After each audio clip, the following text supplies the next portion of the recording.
Jovem Pan Morning Show. Vocês devem se lembrar quando a filósofa Marilena Chaui disse odiar a classe média. Se eu não estou enganado, isso foi por volta de 2013 e tal. Vamos ouvir para refrescar a memória, então, isso que a filósofa Marilena Chaui falou. É só por razões teóricas e políticas. É porque eu odeio a classe média. A classe média é o atraso de vida. A classe média é a estupidez. É o que tem de reacionário, conservador, ignorante, petulante, arrogante, terrorista. É uma coisa fora do comum a classe média. Terrorista, meu. Vamos passar a palavra aqui pra Ellen e pro Tonholi. E aí, hein? E aí? Vai falar do de hoje ou não? Não, vamos por partes. Tá bom. Não, então tá. Vamos ficar nessa questão. Vamos ficar nessa questão aí. E ali tava numa plateia que ela foi aplaudida ali quando falou sobre ela isso. Ela tá falando no evento do PT, né, O gente? Lula tava ali também dando sorrisos, mas aí... Isso é uma contradição em termos. Primeiro, o Lula comemorou que ele fez a criação de uma nova classe média. E fez sim, né? Por causa da política iniciada lá pelo Itamar, e que deu certo sob o Lula, muito certo. 90% da economia da China hoje estão nas mãos da nova classe média. Você tem aulas em pós-graduação nos Estados Unidos sobre classe média. Por que condenar a classe média que a Marilena Chaui está falando? É aquela classe média da época que ela estudava. A nova classe média hoje é outra. É essa que está perdendo grana agora com a crise do país. Ela está se referindo a uma classe média extemporânea. É outra classe média dela. Está fora do contexto. Não me parece que ela tá... a Marilena Chaui, ela, enfim, às vezes fala umas coisas e a gente já vai falar que não sai muito da linha, né? Não concordo nada com ela.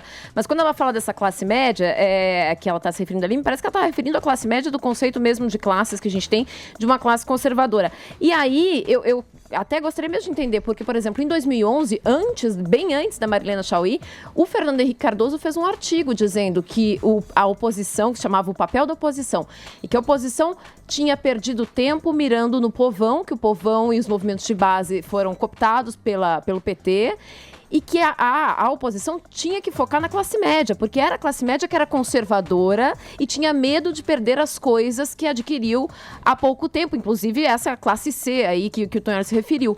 Então, assim, o que ela está falando é que o Fernando Henrique falou de forma bem mais polida, mas os dois falaram a mesma coisa, né? Não acho que esse é exatamente o problema é a forma. Olha, tem mais aqui, né? Vocês já comentaram, mas ela voltou a causar polêmica recentemente, mais precisamente, quando foi que ela disse isso? Esses dias aqui, alguns dias atrás, em um vídeo onde ela diz que o juiz, o Sérgio Moro, que está à frente da Operação Lava Jato aí e tal, que todo mundo sabe, ouve no noticiário todos os dias, foi treinado pelo FBI, né? Vamos ouvir a fala da Marilena Chaui. A Operação Lava Jato não tem nada a ver com a moralização da Petrobras. A Operação Lava Jato é para tirar de nós o pré-sal. Por que isso ficou claro para mim? Porque Sérgio Moro foi treinado nos Estados Unidos pelo FBI para realizar essa operação.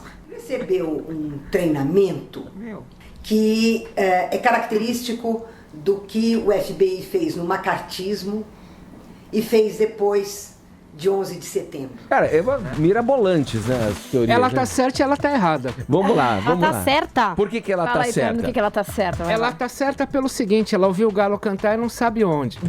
Então, quero colocar uma coisa pra vocês, não é comentário aqui, isso aqui é informação. Ouvinte, ouve isso aqui não é opinião, tá?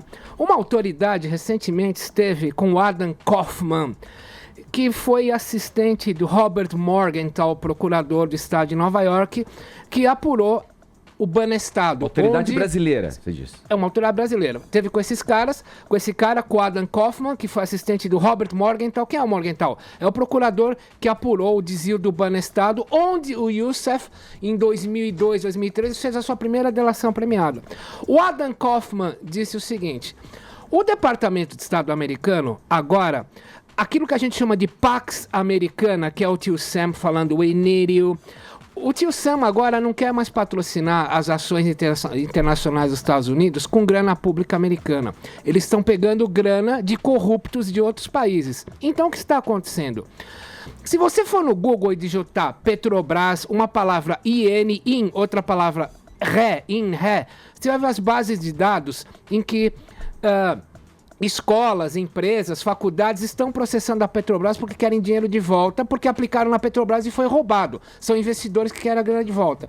Portanto, vamos voltar ao ponto.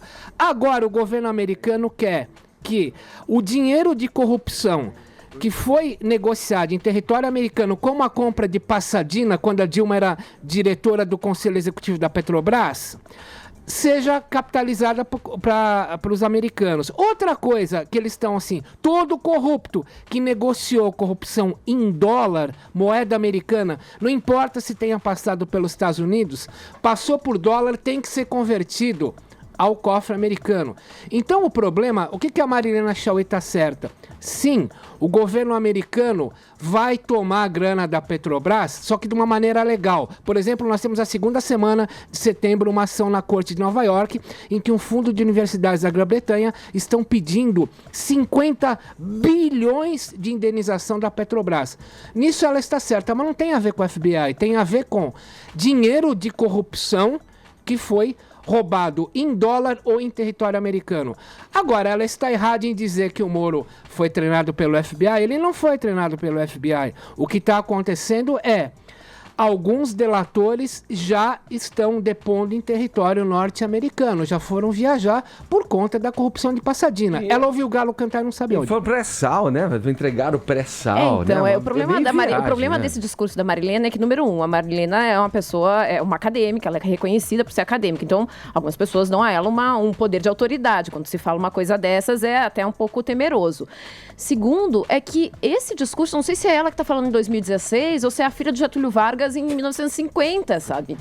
É um discurso que por mais que possa ter um fundo de realidade e tudo mais, não tem. Você fica muito lunático quando fala uma coisa dessas, parece né? Um desvario e aí cria um ranço, né? Obviamente, porque as pessoas ficam olhando e dizem, que maluquice é essa que ela tá falando? Então, ou você traz dados que sejam concretos, ou para com a teoria da conspiração, porque isso aí já passou essa época. Eu li o último livro da Marilena Chaui, de 1.500 páginas, chamado A Nervura do Real, sobre a ética do Baruch Spinoza.